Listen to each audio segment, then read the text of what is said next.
ನಿನಗೋಸ್ಕರ ನಾವೆಲ್ಲ ಮನೆಯಲ್ಲಿ ಕಾತರದಿಂದ ಕಾಯ್ತಾ ಇದ್ದೀವಿ.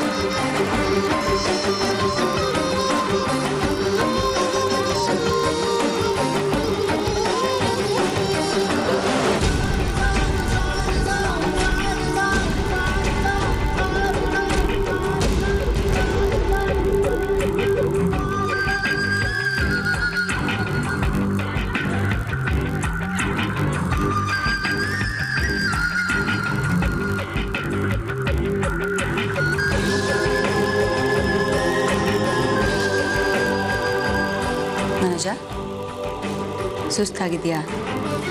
ಕುಡಿಯೋಕ್ಕೇನಾದ್ರೂ ತರಲಾ? ಸುಸ್ತೇನೂ ಆಗಿಲ್ಲ.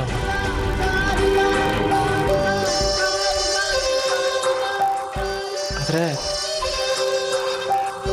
ಮನಸ್ಸು ಯಾಕೋ ಒಂಥರ ಆಗಿದೆ.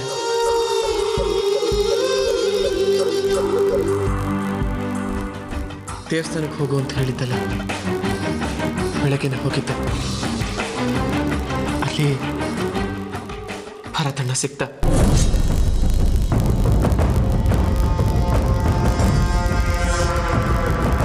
ಮನೆಗೆ ಬಾ, ಯಾಕೆ ಬರ್ತಿಲ್ಲ, ಏನಾಯ್ತು, ಬರೀ ಇದೇ ಪ್ರಶ್ನೆ ಬಾ. ಉತ್ತರ ಕೊಡೋ ಅಷ್ಟಕ್ಕೆ ನನಗೆ ಸುಸ್ತಾಗೋಯ್ತು. ನೀವ್ ಯಾರು ಅಂತ ಅವತ್ತು ಕೇಳಿದ್ನಲ್ಲ, ಅದೇ ರೀತಿ ಇವತ್ತು ಪ್ರಶ್ನೆ ಮಾಡೋನಿದ್ದೆ. ಆದ್ರೆ ಅಣ್ಣ ಸಿಕ್ಕಿದ್ದು ದೇವಸ್ಥಾನದಲ್ಲಿ. ಸತ್ಯ ಹೇಳೋಕೆ ಆ ದೇವ್ರನ್ನ ಮಧ್ಯೆ ತಂದ್ಬಿಟ್ನಮ್ಮ. ಎಲ್ಲ ಹೇಳ್ಬಿಟ್ಟೆ.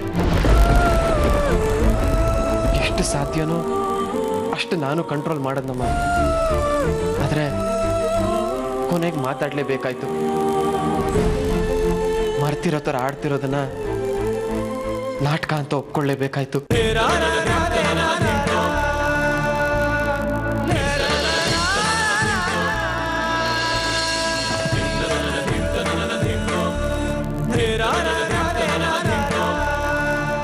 ಹೇಳಮ್ಮ, ನಾನು ಮಾಡಿರೋದ್ರಲ್ಲಿ ಏನಾದರೂ ತಪ್ಪಿದ್ಯಾ?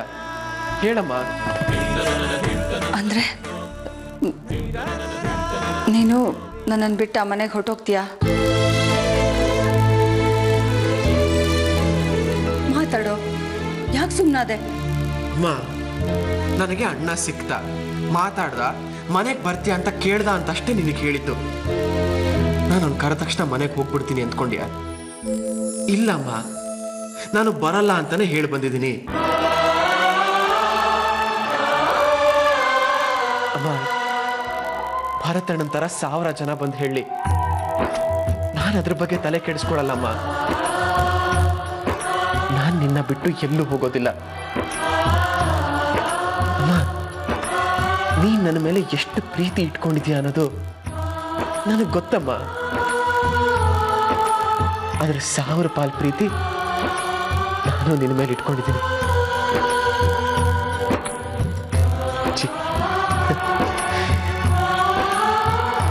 ಒಂದು ವೇಳೆ ನಾನು ಆ ಮನೆಗೆ ಹೋಗ್ಲೇಬೇಕಾದ ಪರಿಸ್ಥಿತಿ ಬಂತು ಅಂತ ಇಟ್ಕೋ, ನೀನು ನನ್ನ ಜೊತೆ ಬರ್ತೀಯ. ನೀನು ಯಾವಾಗಲೂ ನನ್ನ ಜೊತೆನೇ ಇರ್ತೀಯ, ಸರಿನಾ?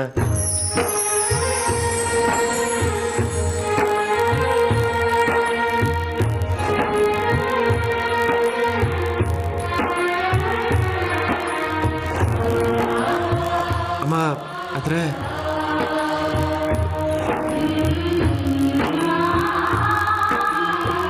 ಅದು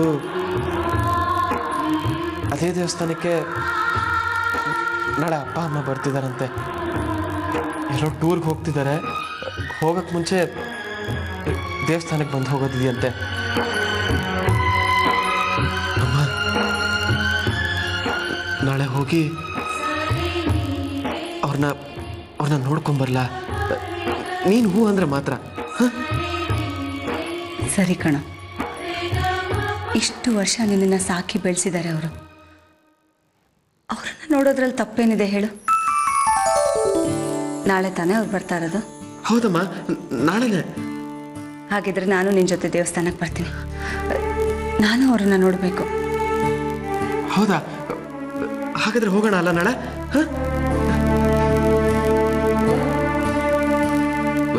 ಅಮ್ಮ, ಅಂದ್ರೆ ನಾನು ಅವ್ರ ಎದುರಿಗೆ ಹೋಗಲ್ಲ ಅಮ್ಮ. ನನ್ನ ನೋಡಿ ಕಣ್ಣೀರು ಹಾಕಿದ್ರೆ ನಾನು ಕರ್ಗ ಹೋಗ್ತೀನಮ್ಮ. ಅವ್ರನ್ನ ಎದುರ್ಸಕ್ ನನ್ನ ಕೈಲಿ ಆಗಲ್ಲಮ್ಮ. ಅದಕ್ಕೆ ಅವ್ರನ್ನ ದೂರದಿಂದನೇ ನೋಡೋಣ. ಸರಿ, ಒಟ್ಟಿನಲ್ಲಿ ಅವ್ರನ್ನ ನೋಡೋದು ಮುಖ್ಯ ಅಷ್ಟೇ. ದೂರದಿಂದನೇ ನೋಡೋಣ, ಪರವಾಗಿಲ್ಲ. ಸರಿ, ನಿನ್ನ ಕೈಕಾಲು ತೊಳ್ಕೊಂಡು ರೆಡಿ ಆಗ್ಬಿಡು. ನಾನು ಅಂಗಡಿಗೆ ಹೋಗೋಕೆ ಹೊರಟವಳು ನಿನ್ನನ್ನು ನೋಡಿ ನಿಂತ್ಬಿಟ್ಟೆ. ಅಂಗಡಿಗೆ ಹೋಗಿ ಬರ್ತೀನಿ.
ಸುಮ್ಮನೆ ನಿಂತ್ಕೊಂಡೇ ಇದೆಯಲ್ಲ, ಕಬ್ಬೇಕಿತ್ತ ಅಥವಾ ಏನಾದರೂ ಮಾತಾಡ್ಬೇಕಿತ್ತ?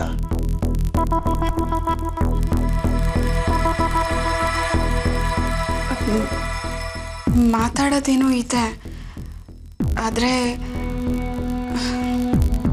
ಹೇಗೆ ಶುರು ಮಾಡಬೇಕು ಅಂತ ಗೊತ್ತಾಗ್ತಿಲ್ಲ. ಇದೊಳ್ಳೆ ತಮಾಷೆ ಆಯ್ತಲ್ಲ ಭಾರತಿ. ನಾವೇನು ಹೊಸದಾಗಿ ಮದುವೆ ಆಗಿರೋ ಗಂಡು ಹೆಣ್ಣ? ನೀನು ಆ ಥರ ಹಿಂಜರಿಕೆ ಪಡ್ತಾ ಇದೀಯಾ?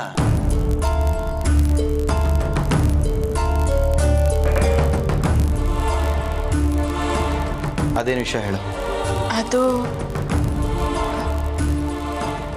ಮನೋಜನ್ ವಿಷಯ ಕೇಳಬೇಕಿತ್ತು. ಮನೋಜನ್ ನೋಡಾಯ್ತಲ್ಲ, ಇನ್ನೇನಿದೆ? ಸ್ವಲ್ಪ ದಿನ ಕಳೀಲಿ, ಅವನೇ ಬರ್ತಾನೆ. ನಾನು ಅದ್ರ ಬಗ್ಗೆ ಸೀರಿಯಸ್ ಆಗೇ ಇದ್ದೀನಿ. ಆದರೆ ನನ್ನ ಬಗ್ಗೆ ನೀವ್ಯಾರೂ ಡೌಟ್ ಇಟ್ಕೋಬೇಕಾಗಿಲ್ಲ, ಓಕೆ? ಮನೋಜ ಬರ್ತಾನೆ ಅನ್ನೋ ನಂಬಿಕೆ ನನಗೂ ಇದೆ, ಆದರೆ ಅವ್ನು ಯಾವಾಗ ಬರ್ತಾನೆ ಅನ್ನೋದೇ ಪ್ರಶ್ನೆ ಆಗಿದೆ. ಅಟ್ಲೀಸ್ಟ್ ಅವ್ನ ಮನೆ ಎಲ್ಲಿದೆ ಅಂತಾದರೂ ಹೇಳಿ, ನಾನೇ ಹೋಗಿ ಒಂದ್ಸಲ ಮಾತಾಡಿಸ್ತೀನಿ. ಯಾವಾಗ ಬರ್ತಾನೆ ಅಂದ್ರೆ ನನಗೇನು ಗೊತ್ತು? ನಾನೇನು ಭವಿಷ್ಯ ನೋಡಿತೀನ?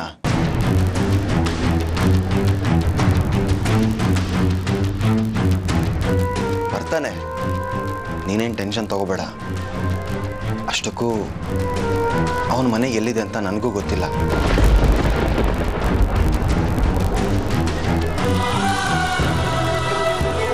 ಒಂದೆರಡು ಸಲ ಅವ್ನು ಸಿಕ್ಕಿದಾಗ ಮಾತಾಡಿದ್ದಷ್ಟೇ. ಆದರೆ ನಿನಗೊಂದು ವಿಷಯ ಹೇಳಬೇಕಿತ್ತು.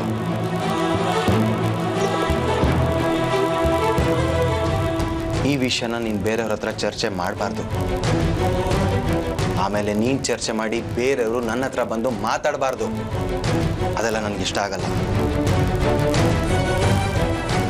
ಆಗಲೇ ಶರತ್ ಬಂದು ಇದೇ ವಿಷಯದ ಬಗ್ಗೆ ನನ್ನ ಹತ್ರ ಮಾತಾಡ್ದ. ನೀನು ಯಾಕೆ ಚಿಕ್ಕ ಹುಡುಗನ ಹತ್ರ ಈ ವಿಷಯದ ಬಗ್ಗೆ ಎಲ್ಲ ಮಾತಾಡ್ತೀಯ?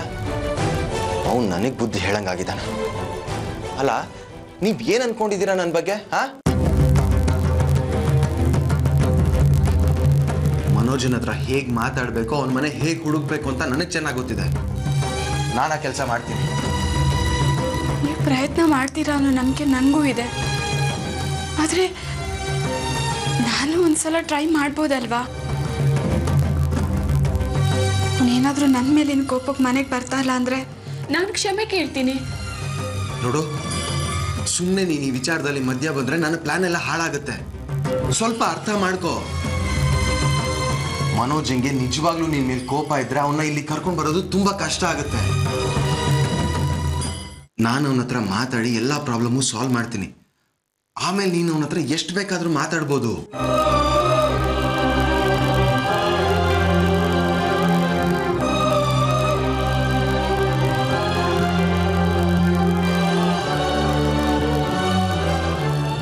ಆರ್ತಿ, ಏನು ಮಾತಾಡಬೇಡ ನೀನು.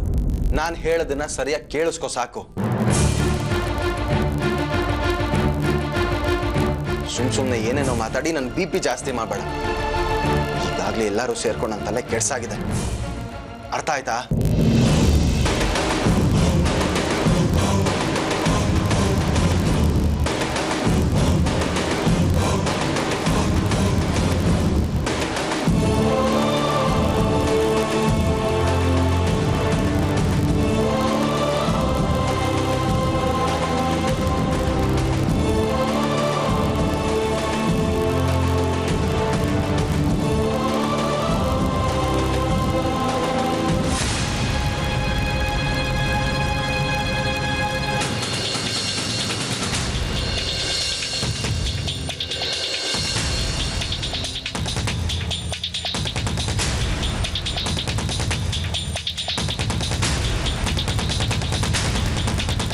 ಆಯ್ತಾ ಪೂಜೆ?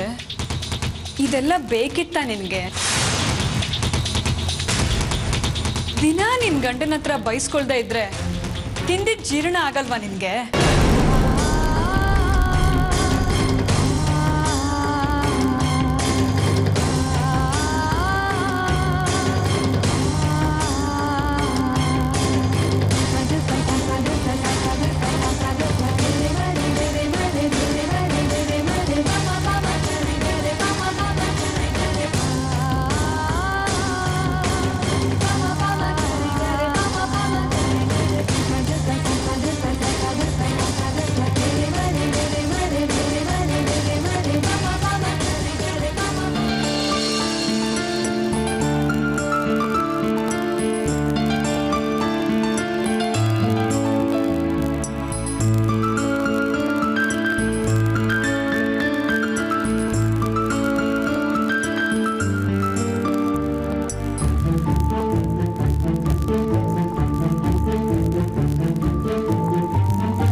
ಯಾಕೆ ಹೀಗಿದ್ಯಾ? ಅಪ್ಪ ಏನಾದರೂ ಅಂದ್ರ? ಇಲ್ಲ, ನಿಮ್ಮ ಅಪ್ಪ ಅನ್ನೋದು ಯಾವಾಗಲೂ ಇದ್ದಿದ್ದೆ ತಾನೆ. ನಾನೇನು ಅದ್ರ ಬಗ್ಗೆ ತಲೆ ಕೆಡಿಸ್ಕೊಂಡಿಲ್ಲ. ನಿಮ್ಗಳ ಬಗ್ಗೆನೇ ಯೋಚನೆ ಮಾಡ್ತಾ ಇದ್ದೆ.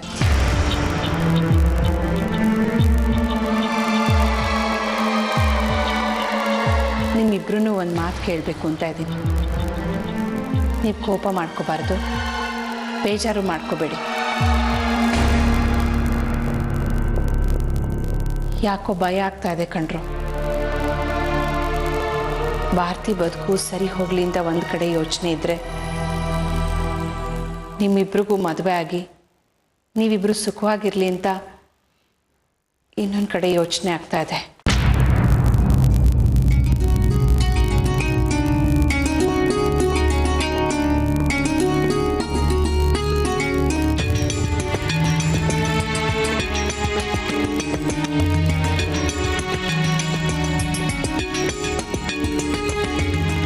ನಿಮ್ಮಪ್ಪಂಗೆ ಮನೆ ಬಗ್ಗೆ ಮಕ್ಕಳ ಬಗ್ಗೆ ಸ್ವಲ್ಪನೂ ಜವಾಬ್ದಾರಿ ಇಲ್ಲ. ಹಾಗಂತ ನಾನು ಸುಮ್ಮನೆ ಇರೋಕ್ಕಾಗತ್ತಾ? ಅಮ್ಮ, ಯಾಕೆ ಈ ರೀತಿ ಒಗ್ಟಾಗಿ ಮಾತಾಡ್ತಿದ್ಯಾ? ನೀನೇನು ಮಾತಾಡ್ತಾ ಇದೆಯಾ ನಮ್ಗೆ ಅರ್ಥ ಆಗ್ತಾ ಇಲ್ಲ. ಅದೇನು ಅಂತ ಹೇಳ್ಬಾರ್ದಾ? ಕೋಪ ಮಾಡ್ಕೋಬಾರ್ದು ಅಂತ ಮೊದಲೇ ಹೇಳಿದೆ ಅಲ್ವಾ?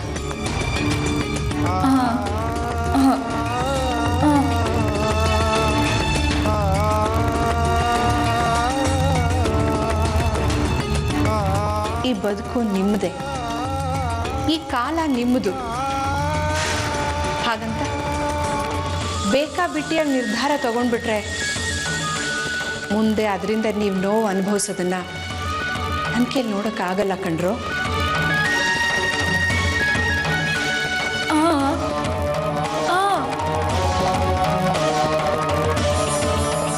ಈಗಷ್ಟೇ ನಮ್ಮ ಬದುಕು ಸರಿ ಹೋಗ್ತಾ ಇದೆ. ನೀವು ಕೆಲ್ಸಕ್ಕೆ ಹೋಗ್ತಾ ಇದ್ದೀರಿ, ನಿಮ್ಮ ಮೇಲೂ ಜವಾಬ್ದಾರಿ ಇದೆ.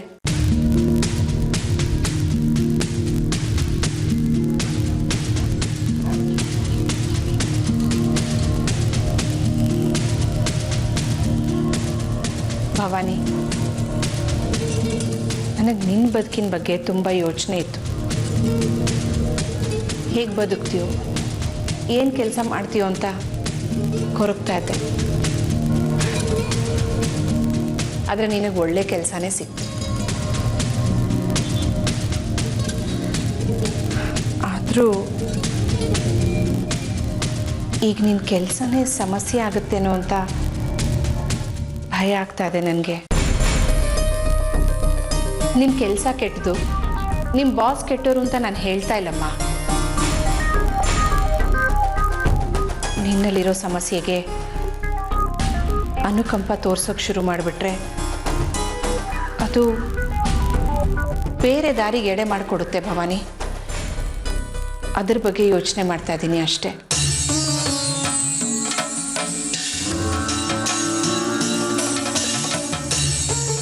ಭವಾನಿ, ರವಿ ತಾಯಿ ಅವರು ನಿನ್ನನ್ನು ಮನೆಗೆ ಕರೆದಿದ್ರಲ್ಲ, ನಿನ್ನ ಜೊತೆ ಏನಾದರೂ ಮಾತಾಡಿದ್ರಾ?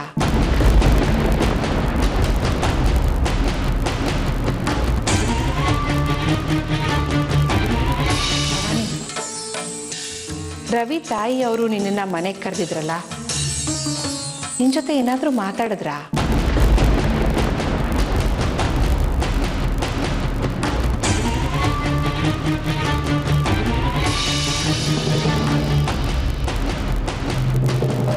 ಅಥವಾ ನಿಮ್ಮ ಬಾಸು, ಅದೇ ರವಿ, ನಿನಗೇನಾದರೂ ಹೇಳಿದ್ರಾ?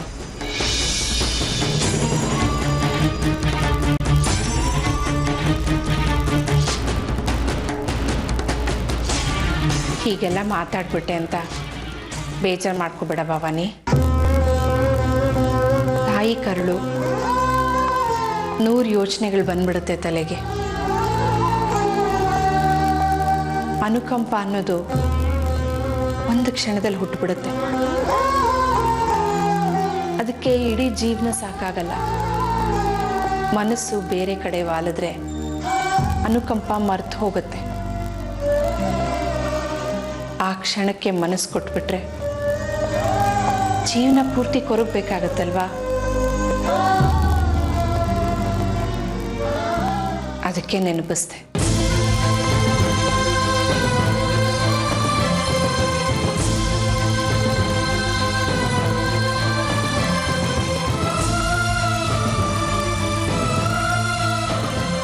ಸಂಜನಾ, ನಾನು ನಿನ್ನೂ ಒಂದು ಮಾತು ಕೇಳ್ತೀನಿ. ಮನೋಜನ ಬಗ್ಗೆ ಭಾರತಿ ಹತ್ರ ಏನಾದರೂ ಮಾತಾಡಿದ್ಯಾ?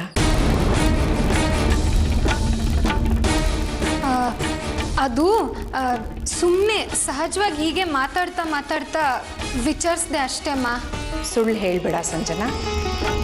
ಭಾರತಿ ನನಗೆ ಎಲ್ಲ ವಿಷಯ ಹೇಳಿದಾಳೆ.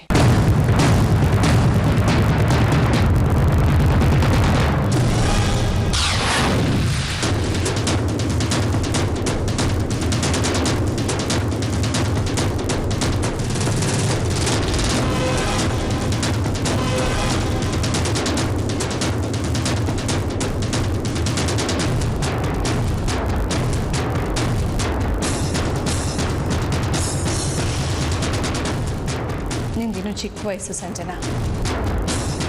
ನಿನ್ನ ಭವಿಷ್ಯನ ಹೇಗೆ ರೂಪಿಸ್ಕೋಬೇಕು ಅನ್ನೋದ್ರ ಬಗ್ಗೆ ನೀನು ಯೋಚನೆ ಮಾಡಬೇಕೇ ಹೊರತು ಬೇಡದೇ ಇರೋ ವಿಷಯಗಳ ಬಗ್ಗೆ ಯೋಚನೆ ಮಾಡಿ ತಲೆ ಕೆಡಿಸ್ಕೋಬಾರ್ದು. ಅಮ್ಮ, ಈಗ ನಾನೇನು ಅಂಥದ್ದು ಯೋಚನೆ ಮಾಡಿದೆ ಅಂತ ಈ ರೀತಿ ಎಲ್ಲ ಪ್ರಶ್ನೆ ಮಾಡ್ತಿದ್ಯಾ ನನಗೆ? ಅಲ್ಲಮ್ಮ, ಮನೋಜನ್ ಬಗ್ಗೆ ವಿಚಾರಿಸೋದು ತಪ್ಪಾ? ತಪ್ಪಲ್ಲ ಸಂಜನಾ. ಮನೋಜನ ಬಗ್ಗೆ ನೀನು ವಿಚಾರಿಸಿದ ತಪ್ಪೇ ಅಲ್ಲ. ಆದರೆ ಅವನ ಬಗ್ಗೆ ನಿನ್ನ ಮನಸ್ಸಿನಲ್ಲಿ ಯಾವ ಭಾವನೆ ಇದೆ ಅದನ್ನು ತಿಳ್ಕೊ. ಮನೋಜ ಬೀಗರ ಮನೆ ಹುಡುಗ. ನಮ್ಮ ಭಾರತಿ ಈಗಾಗಲೇ ಆ ಮನೇಲಿ ಏನು ಅನುಭವಿಸ್ತಾ ಇದ್ದಾಳೆ ಅಂತ ನಾವೆಲ್ಲ ನೋಡ್ತಾ ಇದ್ದೀವಿ. ಇನ್ನು ಆ ಮನೋಜ ಮನೆಗೆ ಬಂದಮೇಲೆ ಏನಾಗುತ್ತೋ ಏನೋ ಯಾರಿಗೂ ಗೊತ್ತಿಲ್ಲ. ಸುಮ್ಮನೆ ನೀನೇ ಎಲ್ಲ ಕಲ್ಪಿಸ್ಕೊಂಡು ಒಬ್ಬಳೇ ನಿರ್ಧಾರ ತಗೊಂಡು ಒದ್ದಾಡಬೇಡ. ಆ ಕಾರಣಕ್ಕೆ ನಾನು ಹೇಳ್ತಾ ಇದ್ದೀನಿ ಅಷ್ಟೇ. ಹೋಗಮ್ಮ ನೀನು. ನಾನು ಏನೇ ಮಾಡಿದ್ರು ಅದರಲ್ಲಿ ತಪ್ಕೊಂಡು ಹಿಡಿತ್ಯಾ. ನನಗೆ ಗೊತ್ತು, ನನಗೂ ಜವಾಬ್ದಾರಿ ಇದೆ ನನ್ನ ಲೈಫ್ ಬಗ್ಗೆ. ನೋಡು, ನೀನು ಈ ರೀತಿ ಎಲ್ಲ ಮಾತಾಡೋದು ನನಗೆ ಇಷ್ಟ ಆಗೋದಿಲ್ಲಮ್ಮ.